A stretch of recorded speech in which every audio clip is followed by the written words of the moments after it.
Namaskar, everyone. I am Ravi Gupta. I am editor-in-chief of Digital Learning Magazine and Elets Techno Media Private Limited.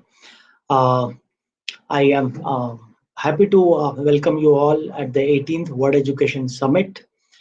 This summit started from year uh, last like 10 years, and we have been having this summit for uh, in various countries from India to Dubai to Bahrain to USA, and also uh, in India we have been having this summit in Delhi, Hyderabad, and Mumbai. And in this situation of the COVID-19, we have taken it on the virtual platform. I welcome all our eminent speakers and also the audience who is watching us live on 3D platform Avatar. And we have this session which is focusing on innovation and entrepreneurship for fostering growth in higher education in 2021. And we have an eminent set of speakers on this stage right now. And I welcome all of them. And I will hand over this session to Dr. Sujata Shahi, who is the Vice Chancellor of IILM University, Gurugram. So with this, I will hand over to Dr. Sujata, our moderator, and let's have an exciting panel. Thank you so much. Please unmute, Sujata ji.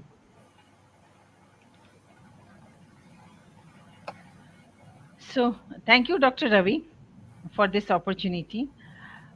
Good afternoon, everyone. Our First of all, I would like to thank the organizer of World Education Summit for giving me the opportunity to be part of this forum. I would like to also welcome all my fellow panelists in this session, and I hope we will have good takeaways from the session to work more confidently towards innovation and entrepreneurship in India, which is going to be the backbone of our country. Just to start with, the vision of our Honorable Prime Minister, Self Reliant India or Atmanirbhar Bharat, it gives It gives clear direction towards innovation and entrepreneurship. The Atmanirbhar Bharat campaign is a call to encourage entrepreneurship and creation of an environment of innovation to come up with an idea to initiate something new. Developed countries are moving from managerial to entrepreneurial economies. India, as an emerging economy, is ensuring that entrepreneurship is embraced as a career choice for the young. After the pandemic, the business scenario had changed completely. Lots of business opportunities are available for those who are able to see the innovative solutions of the current problems. The Indian startup ecosystem has evolved dynamically over the last 2 decades. Some startups were founded in 2000 where the ecosystem was still immature. In the last 10 years, the number of startups increased quickly and with more support networks, including university incubators in few of the colleges. Today, we are here to deliberate on such an important topic, innovation and entrepreneurship for fostering growth in higher education in 2021. And we have with me all esteemed speakers and panelists. Looking at the scenario, one of the most important roles of institution of higher education is to serve as well springs of innovation and creativity. It is also not about simply disrupting teaching and learning methodologies, but also strategically molding these methodologies in order to cultivate new ideas, enhances creativity, encourage collaboration, and promote inclusion and diversity. In addition to teaching about entrepreneurship, tailored practices have emerged in higher education to support business creation and business development. Key pillars of this support include the provision of coaching and mentoring, creating ecosystem, and the facilitation of access to financing, networks, and research. Now, today we have with us five eminent personalities whose ideas will give us direction to move forward. We have just a little bit already we discussed about the session brief, but again I would like to give you brief about this session. We have 4 points to deliberate. Each participant will have 3 to 4 minutes to present their views. And I just request you all are great speakers, great presenters, to be specific with your time. So now I'm coming back to the question. So my first question is how research can be made relevant and accessible. First of all, I welcome also and request Dr. Sri Hari Prakash to suggest certain ways to improve quality of research. Dr. Sri Hari Prakash. Thank you, ma'am, for giving me the first opportunity, which means I can make a few points and let my senior colleagues to make up for points I missed out. The very question means that today's research is not relevant and it's not accessible. I think there are multiple reasons for that.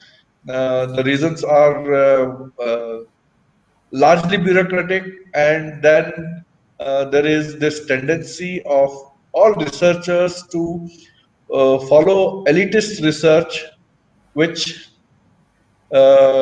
is mimicking the developed world, which then becomes irrelevant for your local and regional concerns. And unfortunately, we are carried away, both industry as well as the government funding wise. There is a lot of there is a lot to be desired to be changed, which will force people to do relevant research and make it accessible research. It calls for a social entrepreneurship to come into play, which will help us achieve that. It can be made sure by starting from the undergraduate level. Our students should start getting exposed to the real India. That is, in fact, I would go to the extent of saying they should get exposed to how the rural India solves problems, and our postgraduate students should get involved in those solutions, and that will go upwards, which will involve the faculty, which will involve the researchers into those problems which you are exposed to on a regular basis. Because most of our researchers today are in the cities, elitist, and we are forced to mimic, because the H index will not come unless you publish in international journals, Scopus or otherwise. Unless you shed that religion of a researcher, I don't think we can really make research relevant and accessible. If my 3 minutes I have exceeded, I would let somebody else make a point. But I think this is one first point I would like to make. Thank you, Dr. Sri Hari Prakash. The points which you have given completely relevant and important also. Bureaucratic temperament, the rural problem of rural areas, students' involvement. These are very, very important nowadays for good research and relevant research.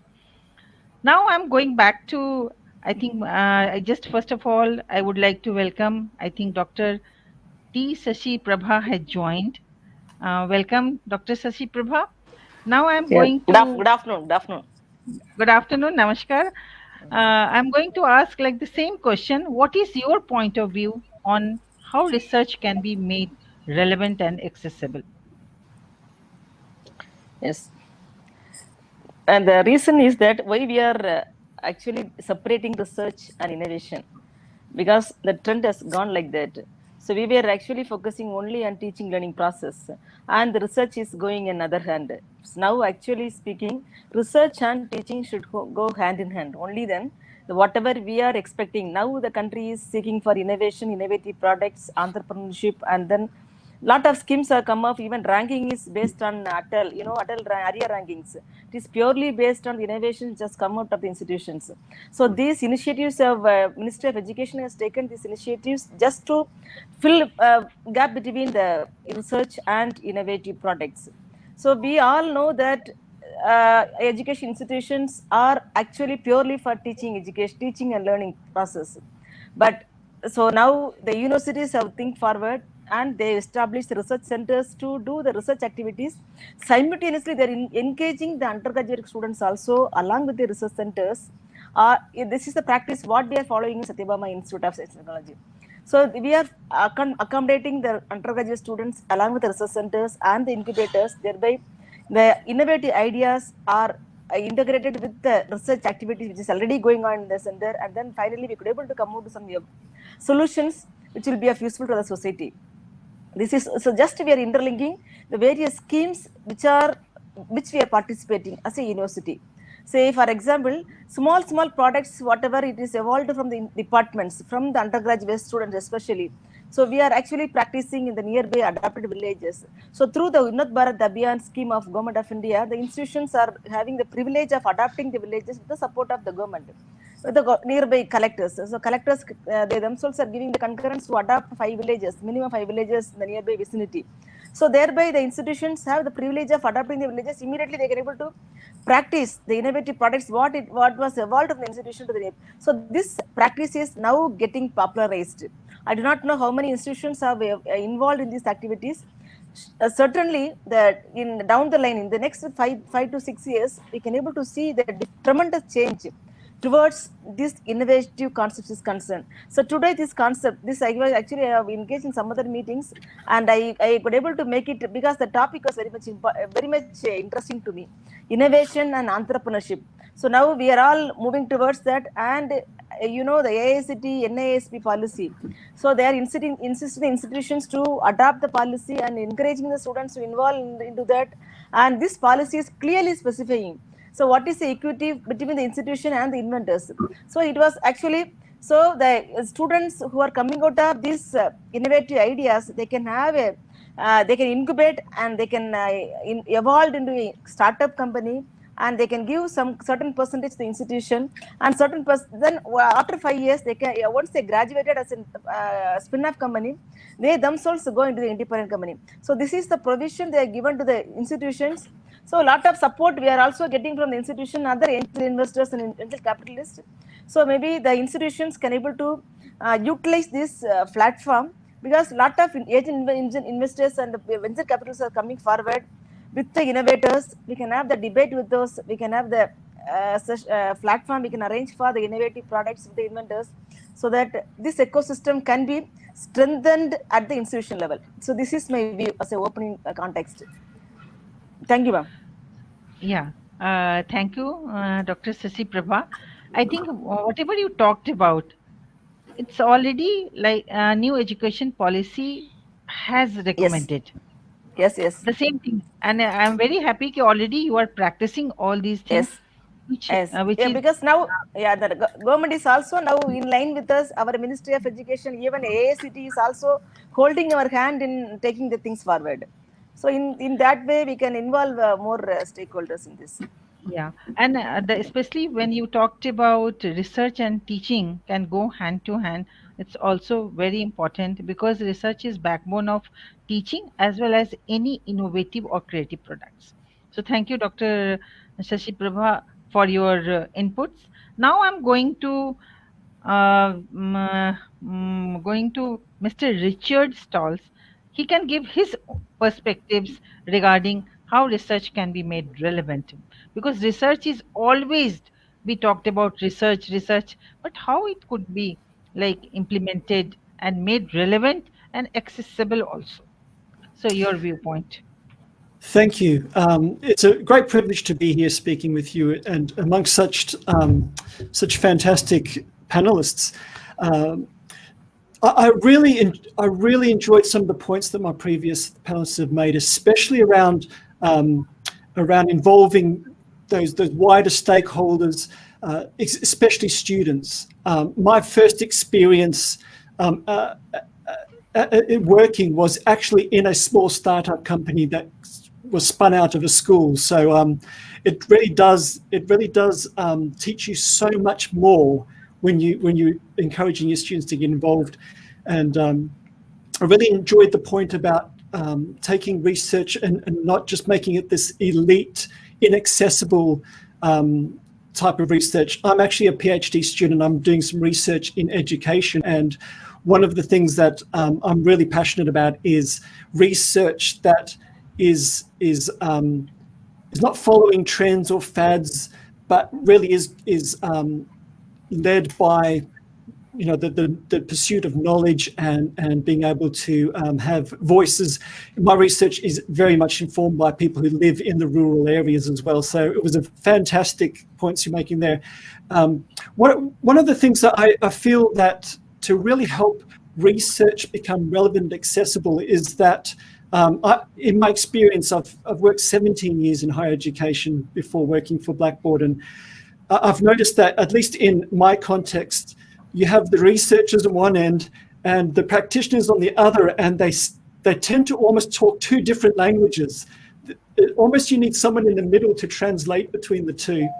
And the problem with that is those people who sit in the middle aren't, they don't appear as these amazing, fantastic researchers, superstars, and neither do they appear as these fantastic, innovative, entrepreneurial people, but they have feet in both camps and they're able to speak both languages and be able to talk between the two. So it's hard to put policies in place that encourage that middle translation piece, but we mustn't underestimate the ability to identify those people in the workplace, in the universities, in the research, in the innovative hubs, and really encourage them to even pursue those both ends, pursuing the research, pursuing the innovation, and being able to talk between the two, because it's really important. A lot of the knowledge that is coming out of research as a researcher is fascinating. It's exciting, but it needs someone to be able to bring it into the language of the entrepreneur, the innovator, the business people, the startup companies, and being able to help them identify the value that the research is bringing. So definitely encouraging that middle piece, that translation piece, is one of the things that will really help. That the ones that are very good at communication will be sitting in the middle as well, being able to communicate there. But I'll leave it at that. That's one of the pieces, is the ability to communicate to the wider stakeholder community what's going on in our research. So thank you, Mr. Richard. I think you have given a complete, perfect formula about research and practitioner. They can join hand, they can come in middle, and they can create a value for entrepreneurship or for product as well. Even the second point which you mentioned, one of the point which I took, ability to communicate. This one is another important point for all the researchers and all the academic institutes to communicate and to help in research process and make it available, accessible with all support system. We are talking about ecosystem for entrepreneurship, but we have to create ecosystem, perfect system for research also, to give help to researchers who can find ways to do good research.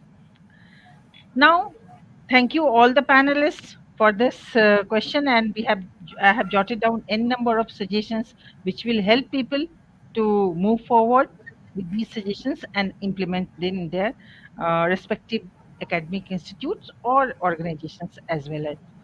I'm coming back to the next question. The next May question, I get in, please? pardon? Yeah, yes, I'm sir. left out. Yeah, Dr. Dhar. Please, Yeah, please. so that I can also respond. Though most of the points are already covered by other co-panelists. Yes, See, today what is happening, research is done for the sake of research. Publication for the sake of publication. Since research project is prescribed, so people are doing it, but how are they doing it? By going through the literature, some work has already been done elsewhere, so it is replicated. It is more of replication today. Therefore, the orientation needs to be changed. Research needs to be done to fill up the gaps in the knowledge. As you asked the question, what kind of research should be done, how we should proceed about it. It should be done to fill the gaps in the knowledge, not to simply replicate what has already been done. Number one. Number two, it should benefit the society. Any work that we do, it should contribute towards the development of the society, towards various segments of the society. It should be relevant to the society, not for doing research for the sake of research, not for the as a race for increasing the H index, as one of the panelists rightly mentioned. It should be done to, say, for example, if we take a segment of industry, we need to integrate with the industry and do research work with the industry and identifying the problems of the industry and then undertaking research. Similarly, entrepreneurship, how to promote entrepreneurship. Research needs to be done in it. Research should be done so that we can innovate. It should result into innovation. If by virtue of research we are able to identify the creative ideas, then apply them, which would result into innovation. That's what is required to be done. Therefore, in my view, orientation, total orientation needs to be changed. And we are very much hopeful that national education policy would help us in changing this orientation, because national education policy has emphasized on research right from the undergraduate, postgraduate to doctorate level. Therefore, if we encourage research at undergraduate level, our people will be trained about how to go about it, how to identify the relevant areas for research. That's it. Rest of the points have already been covered. Thank you very much. So thank you, sir. Even these points fill the gap of knowledge. I think here, what I feel, academic institutes have to play a very major, vital role to identify the subject of the research. What happens just to duplicate for this? You all have talked about for the sake of publication, because we are giving mandate ki you have to publish the research paper. So they are just publishing in XYZ journal. Although our accreditation body, they ask about ABDC, but still it's very difficult for faculty members to publish those kind of research. So thank you, sir, for your additional points which you have given. Research leads to innovation and then further application. These are very, very important points. Now I'm coming back to another question, which is also very important to deliberate and discuss and present some viewpoints. The second question is, how can we promote business startup through education? So I request first Dr. Upender Dhar to just highlight few points which you feel important for business startup through education. Yes, a very important point. See, startup, we need to encourage the ideas. We need to encourage the youngsters to come up with the new ideas and then try them, test them. That support is very much important. For that, they need to look around them, look through have a deep analysis and review of the literature, and also see what kinds of products are available, how new products can be developed, and new product development is very important. So therefore, we need to train youngsters in ideation. Ideation is very important. Simply replicating a product which is already being developed is not going to help. We need to train youngsters in idea development, develop the idea, and then how to test that. Test it within the premises of the university. I had the opportunity to visit some universities abroad where startup culture is very, very prominent. So that startup culture needs to be developed. It should be developed. It is not something that, well, if you are undertaking education, if you have enrolled, if a student has enrolled in a university, that does not mean that he or she has only to complete the degree and then go. We need to give this message very clearly. Besides looking for the jobs, we can very well respectfully create the jobs for others. And that is very much possible if we learn to generate ideas which are applicable, which can germinate into the enterprises. That's it. Thank you very much. Thank you, Doctor. You have talked about new product development, ideation, startup culture. I would like to request Dr. Akhil, what Dr. Dhar has said, startup culture. What is our role, academic institutes, to create that kind of culture, and how? So that business startup, like the question is, promote business startup through education. How can we create this culture in the DNA of academic institute so that they can work on it and they can create, which Dr. Dhar has said, startup culture. Please highlight a few points on this. Okay, so I'm going to have a slightly counter-intuitive or counter-culture point of view, and all due respect to all my panel colleagues here. Along with me running an education group, I'm also an investor in early-stage startups. And the thing is, I have invested in a couple of student-driven startups. So I'll talk to you from the market side, not so much from the education side purely. So let's talk about one thing. Most investors really don't care if the student is following UGC, AICTE compliance or things like that. At the end of the day, the investor wants to see a product and a company that is viable, scalable, and will do well in the market. Now, one thing we need to understand, and this has happened, a lot of universities have made this mistake, is that they understand setting up an entrepreneur, a startup culture in the college as setting up an incubator. We'll set up an incubator that will be infrastructure based. We'll give them some seats, we'll give them some computers, and we will teach them entrepreneurship.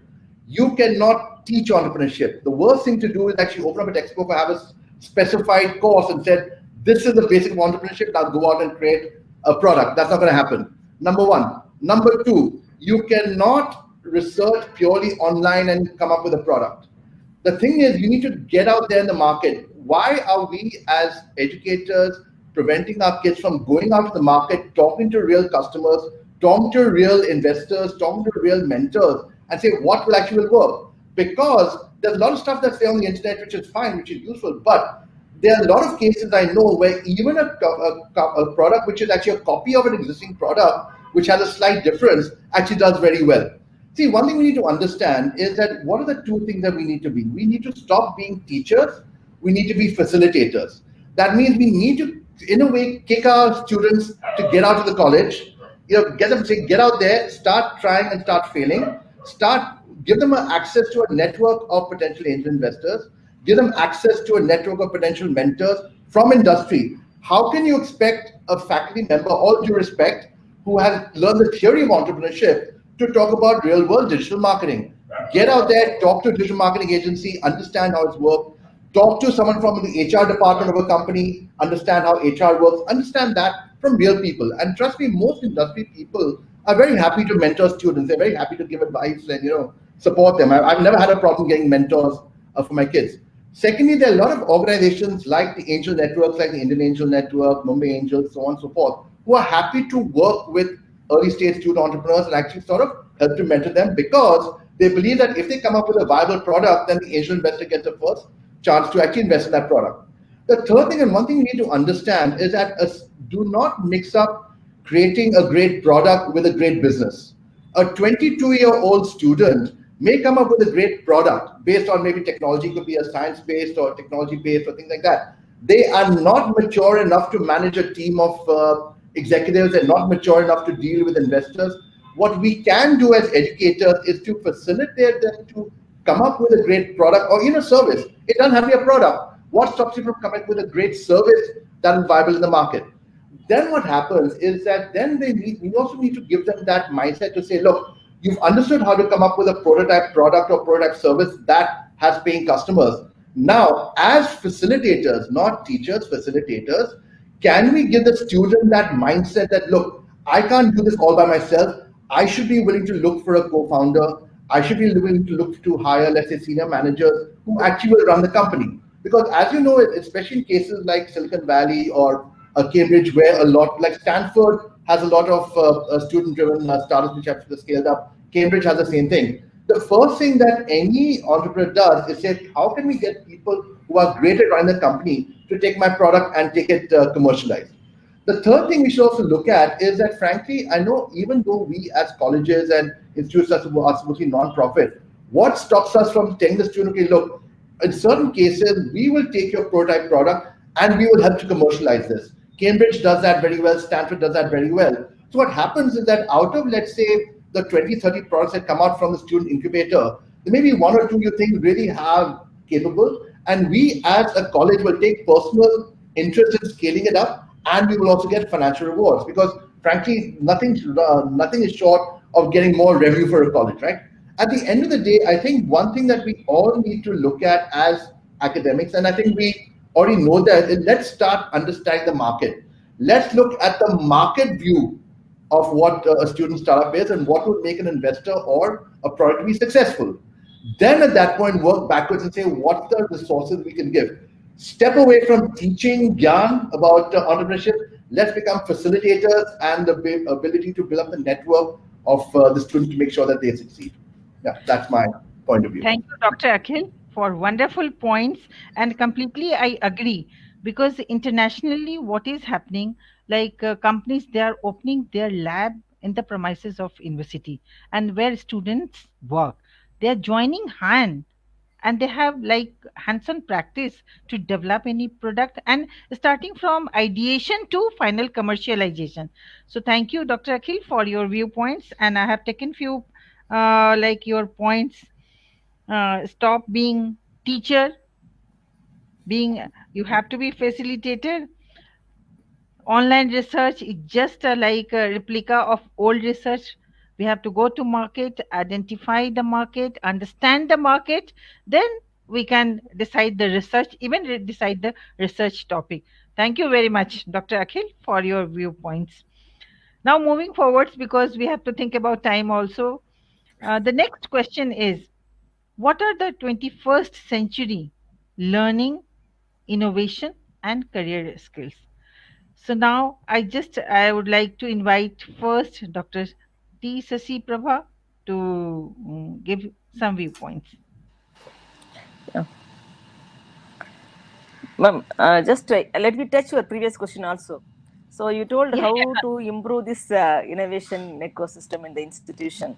So we have to have innovators meet. See, we have a separate cell.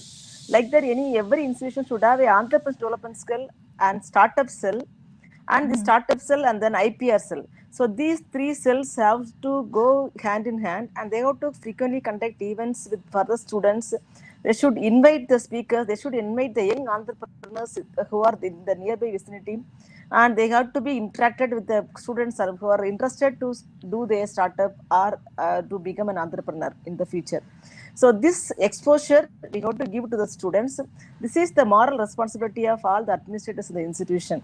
So this way we can able to improve this knowledge sharing among the industry and this our young students, so that they will be motivated to do towards entrepreneurship. So this is my point. And then IPR. So they have to teach about IPR, and the IPR cell should dedicatedly work and guide students in terms of drafting the patent, filing the patent, how to clear the first evaluation report if it comes from the patent office. So those kind of guidelines, and this needs to be imparted to the students frequently. Regularly, it needs to be imparted regularly to the students. So this is one way. And then coming to this, your next question. So we have to strengthen our ecosystem in terms of, see, we are actually interested for entrepreneurship. So now, and we are interested for developing products. So main thing matters is the financial matters. The students, now all students will not be able to spend that much amount in developing prototype.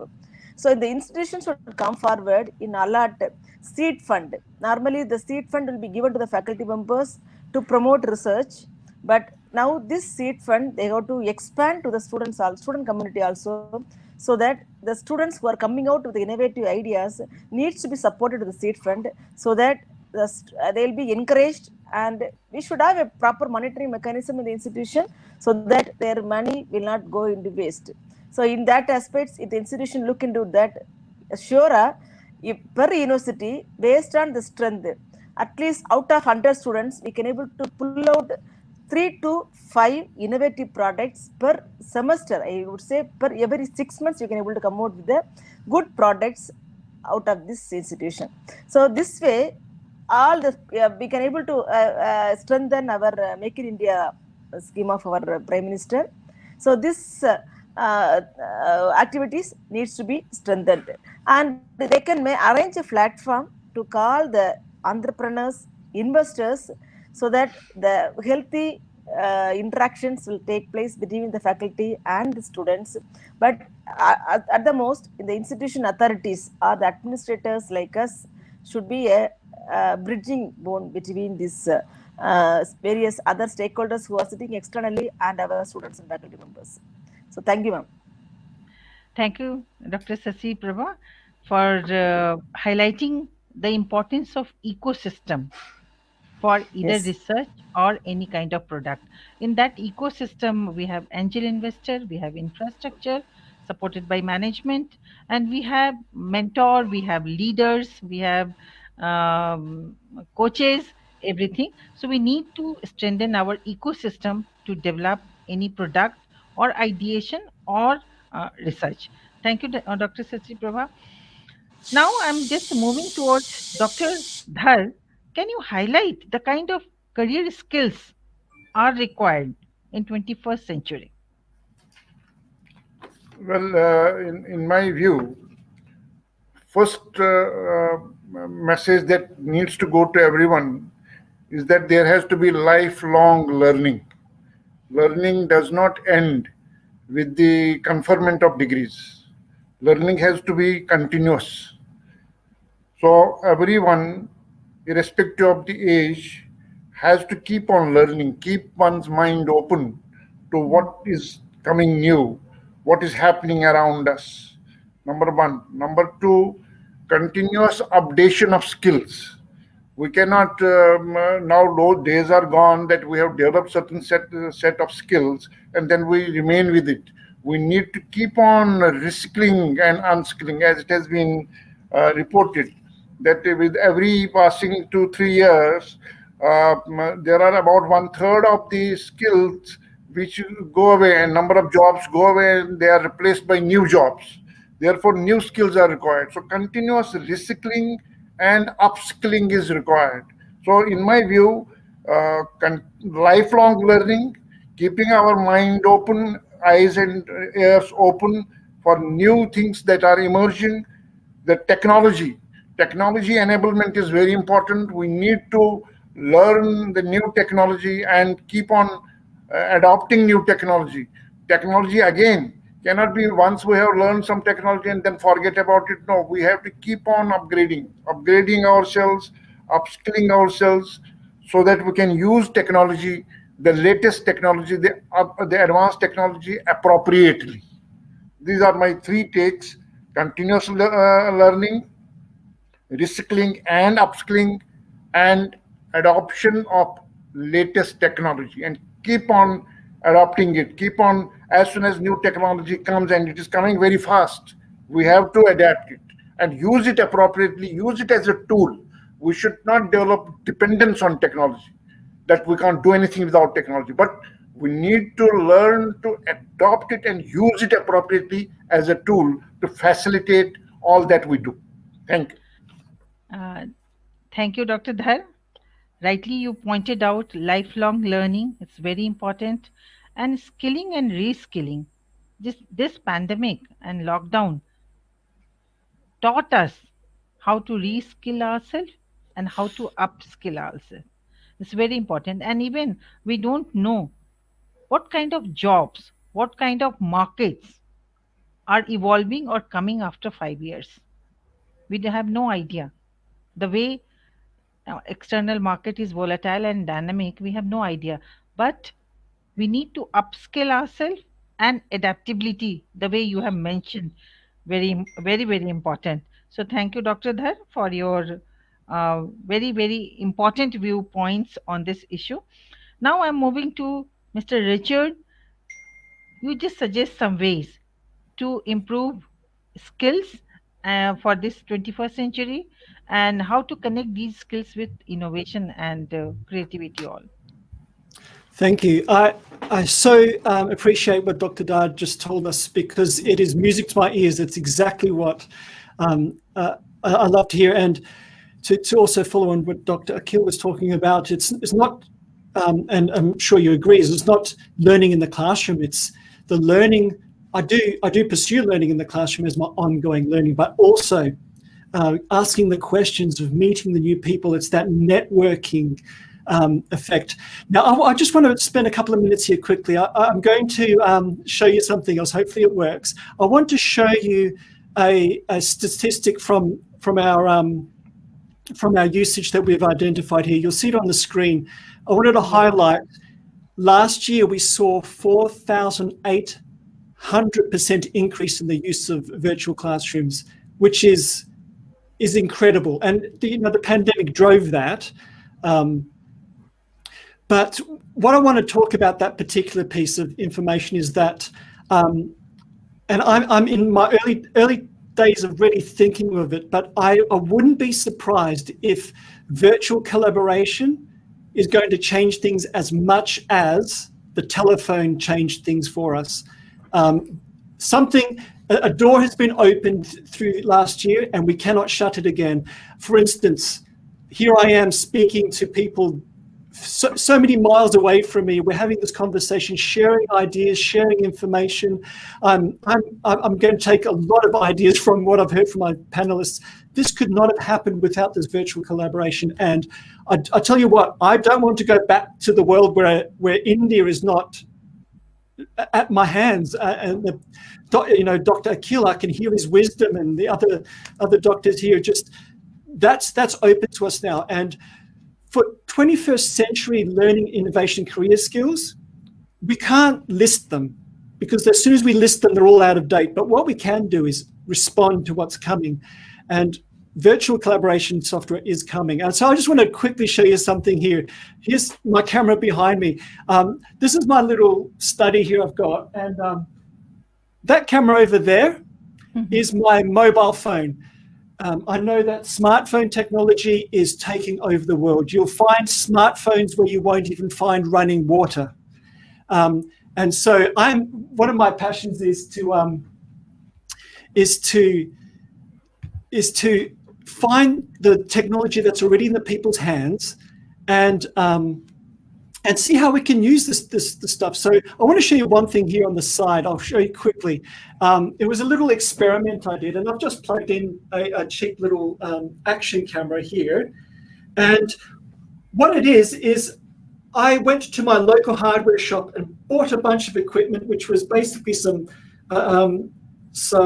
screws, some perspex, and a little laser pointer lens, and I put it all together. And what you can see here is a $10 microscope that is looking at onion cells. And I've just got a cable that cost me probably $6. I bought it from I can't remember which company, whether it was from India or China. I cannot remember which one. But for $20, I have just taken students into a lab session online all around the world. You can use your iPhone there with my little smartphone as well. And I just wanted to show you a couple of things there, because this is the stuff I really enjoy, is responding to what we're seeing. And this platform we were doing here, and the hosts have done so well of bringing us all together, is the things that are already in our staff hands, our student hands, is connecting the world. And I think we're only seeing the very beginnings of what this is possible. So how do we maximize our return on investment on this virtual collaboration sort of revolution that's in our hands, is that we really need to support our staff, support our students in understanding how to make the most of this, how to connect with each other in the world. I mean, Dr. Akhil says we've got to connect our students with the market. Well, the market around the world is open to our students using this. So that's a skill we really need to teach us, our staff and students. And I wanted to show you that because it was so easy just to turn my mobile phone on, and I could have just, I'm up and running wherever I am. And that is the return on investment. I've lost the train of thought I was going to say about that particular piece, but the idea of allowing our staff and students to work well in this world that we find ourselves in is probably one of the nearest challenges that we have. And I think that the universities who do it well are going to leapfrog and have the ability, in my personal opinion, to leapfrog some of the most elite institutions around the world in this thing. And so that's just I wanted to share that with you briefly. So thank you very much.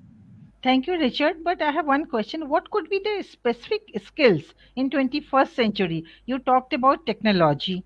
You talked about like smartphone, the kind of virtual classroom last year we had witnessed, and you had shown such a wonderful visual clippings. So just tell me, be specific about the kind of skills which can be provided to students. Well, I think Dr. Dar mentioned it. It's the being able to respond to what we see ahead of us. I can become an expert at Zoom, for instance, but 5 years from now, there's going to be something completely different. My skills in this 21st century is being able to respond, to learn, to grow, to know how to connect with other people, to ask them the questions. Because I don't know everything, but imagine if I faced a challenge, I say, I don't know, but I know Dr. Akhil. I can get him on the phone or actually get him on the Zoom and ask him some questions. These are the skills: communication, being courageous to ask the questions, to invite the mentors into our life, to wrestle with the technology, not be afraid to look a bit foolish. I tell you what, before this looked like this, it looked a bit silly, but I was willing to look a bit sleazy because I knew that on the other side of maybe tripping up and having things didn't work was something that would be wonderful. So it is really being able to respond to what's coming our way, and communication skills, being self-aware. They're not new skills. So 21st century skills might look a lot like 20th century skills, but it's applied to the technologies that are coming our way. So it might be a slightly different take on things, but I hope that gives you a bit more information from my point of view. Thank you. Thank you. Thank you, Richard, because the kind of skills you talked about, communication, World Economic Forum had also said, apart from technical knowledge, we need to integrate in our curricula, in our pedagogy, the creative thinking, critical thinking, design thinking, emotional skills, communication.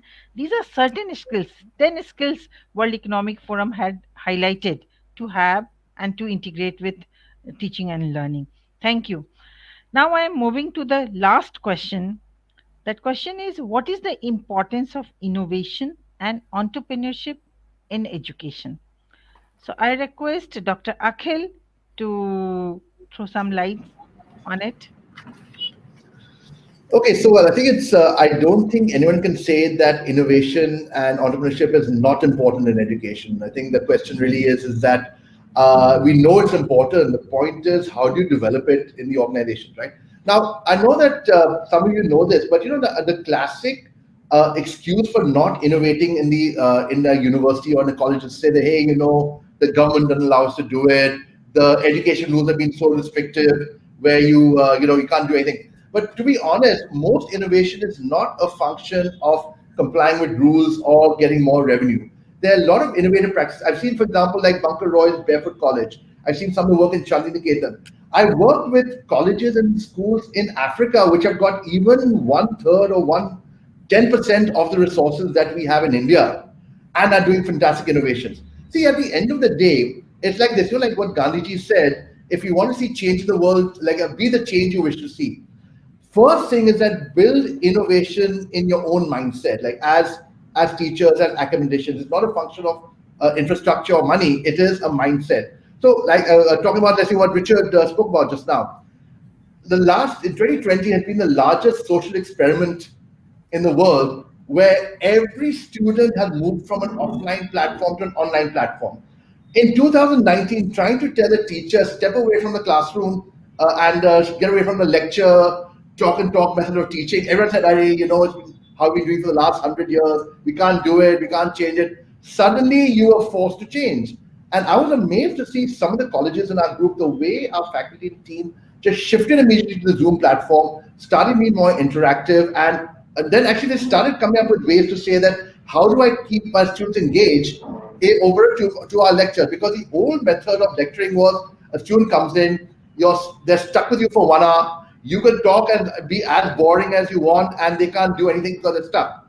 Versus on the online platform where you are boring, you will have students switching off their videos, they will be disengaged somewhere else. You have to be interactive, you have to be more engaging. So, for example, some of the teachers in our group said that, okay, let's start stepping away from that chalk and talk method of teaching. Let's start having, let's say, a 10-minute a session talking about what the content is. Let's break each 10-minute session with, let's say, a quiz, or let's say a poll, or let's say an interactive discussion. Let's start breaking up the students into breakout rooms where they can actually have group projects, come back with their presentations. And I saw a lot of our teachers moving away from being teachers to facilitators, which I mentioned earlier, where you actually start interacting. So I believe that if we ourselves as academics and teachers realize that, look, the government has given great with the NEP is fantastic, but the worst thing for us is to wait for the government to give us guidelines on how to implement it. Nothing is stopping you today from being innovative. The government has not said do not innovate. The government has not said don't be entrepreneurial. It's really in our own mind to say, how can we start learning from best practices? Let's start learning. So that means that the advice I spoke about, how to make the student get connected to industry, why can't we talk to industry? What stops us from talking to HR managers in companies and saying, how do you motivate your own people? Can we talk to corporate trainers? Can we talk to financial people? Can we talk to people who understand the market? Let's first upgrade ourselves before, and then we facilitate our students basically. And just a final thing before I end, there's a lot of great technology, and I know Richard, you didn't expect this, but Blackboard's a great technology, Coursera's a great technology, a lot of other great online technologies there. However, the problem is that when any institute has to implement a learning management system on online platform, most people say we don't know how to do it. I mean, okay, it's there, it's nice to have, but they never actually use it. It's like, for example, when somebody uses Microsoft Excel, typically you use maybe 5% of it. You actually don't know most of the features. So I would say that even us as teachers, let's start getting used to using learning management systems, whatever they are, using online courses. Let's start building ourselves to be technical. I mean, it's great for us to give advice to our students and other people. Let's accept the advice ourselves. I think that if all of us can actually start realizing that, let's get more tech savvy, let's learn more about how to be innovative from industry and other non-academic players, I think we ourselves would be a great job in building innovation into our own institutions. Thank you, Doctor. Thank you. I think rightly, the way we have moved on hybrid learning, it was initially we felt challenged, but with the help of technology, we continued our teaching and learning, and I think all of the institutes, they moved on this platform and they learned. And this is the way I think Dr. Dhar talked about skilling, reskilling, and upskilling. These are important. So thank you. Now I just request, because of paucity of time, little bit, Dr. Upendra to just give us a little bit brief about innovation and entrepreneurship in education. I think entrepreneurship and education are very much relevant today. And so far as innovation is concerned, as all of us know about this NEP 2020, There is a lot. It is going to, in next 15 years, the shape of higher education will totally change in our country. It will become totally different. Now, if we specifically talk about innovation, how it is going to change, how it is going to affect, say, for example, take pedagogy, teaching methodology. This has to change. Yeah. Corona virus forced us to shift from classroom to Zoom.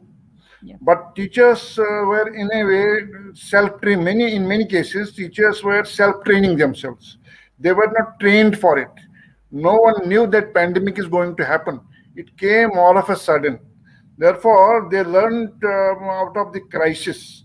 So they can, but at the same time, many cases we have found that they are teaching the way they were teaching in the physical classroom.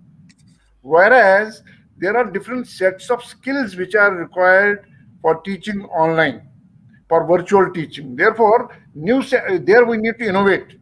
The teachers need to learn how to change the method, where to use synchronous mode, where to use asynchronous mode. That learning has to happen. For that, that innovation has to happen. Unless that innovation will happen, proper purpose won't be served. Similarly, in curriculum design also here, there's innovation is required, because now, as you rightly said, we are going to continue with blended mode.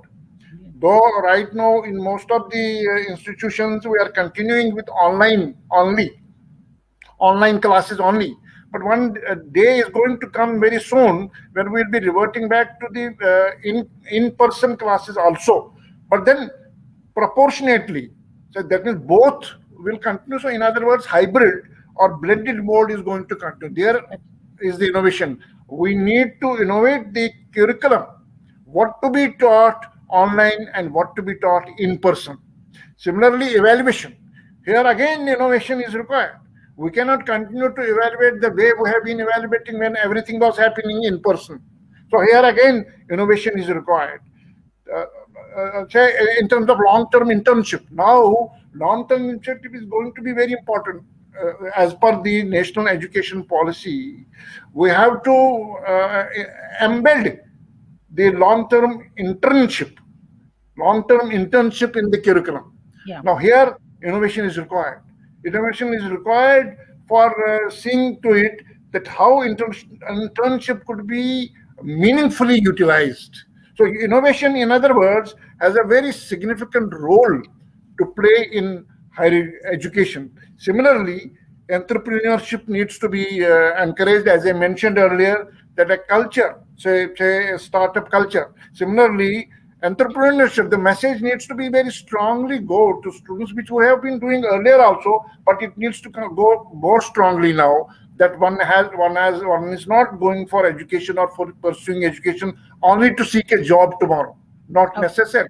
This education may even result into an enterprise and create jobs for others. So therefore, there should not be a mindset that yes, if a person is studying, he or she has to seek a job only. No, that entrepreneurship is to be given we need to promote it. We need to make our students realize that it is equally important and learn from failures. So failure is not the end. So this learning from failures respectfully is very important. So students need to accept that, well, failure is not a setback. Failure can show us many new ways. Thank you. Thank you, Dr. Dhar. I just little bit like in 1 or 2 lines, Dr. Srihari, can you conclude the importance of this question? Dr. Srihari? Yes, I'm there. I'm very much there, ma'am. See, this is fantastic. What Dhar has been talking about. We need to go back to the drawing board and remodel the whole thing. And he rightly focused on synchronous and asynchronous. It's very important to bring in asynchronous, whereas most of us have been trying to stick to synchronous online live classroom creation, and it just doesn't work. the teacher is at a great disadvantage. So is the student, because he has got too many other distractions. We need to really take full advantage of the capabilities of self-learning, which is already there in our students, which we tend to ignore and continue to become, the sage on the stage is a often used remark for us teachers. We need to move from stage on the stage to the side on guide on the side, which is what Dr. Dhar has been talking about. And to do that, as a teacher, I have to not only change my DNA, but also I have to go back and change the systems and processes all around me. I think that's a conclusion which I would like to emphasize on. So thank you all the panelists for wonderful suggestions. Actually, we need to think again, and we have to go back to our drawing board, how to design curriculum, how to integrate technology, and how to use your suggestions in more specific ways. So thank you once again. Just I would like to end with some summing up points. Entrepreneurial education, though is a fast rising trend, is still at its nascent stage.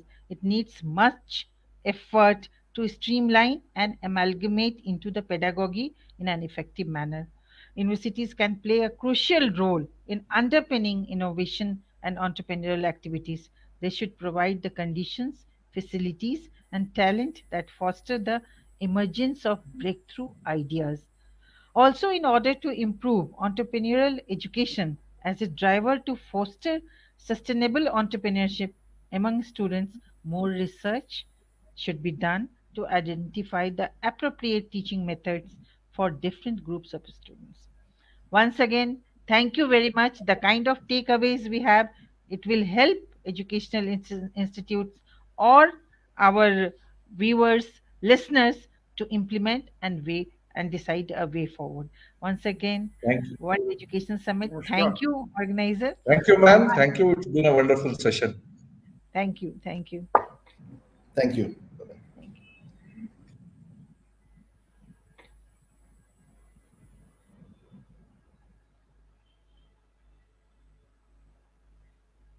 So I think we can exit now. Yes, sir. Thank you, Sujata ma'am. Thank you, sir. Thank you, Richard. Thank you for your wonderful time. So here we are presenting the speaker certificates also. We will send the speaker certificate to all our esteemed speakers. And I request all my audience, if you have any other questions, so there's a speaker certificate to Dr. Sujata Sahi, Vice Chancellor, IILM Universities, Dr. T. Sasi Pirwa, Vice Chancellor, Satya Bhava Institute of Science and Technology, Dr. Sri Hari Prakash Hongwad, President and Vice Chancellor, Sir Padampat Singhania University, Udaipur, Dr. Akhil Sahni, Managing Director, The Sahni Group, Mumbai, Dr. Upendra Dhar, Vice Chancellor, Sri Vaishnav Vidyapith Vishwavidyalaya, Indore, and Mr. Richard Stills, Solution Engineer from Blackboard. Thank you, Richard. Thank you very much for giving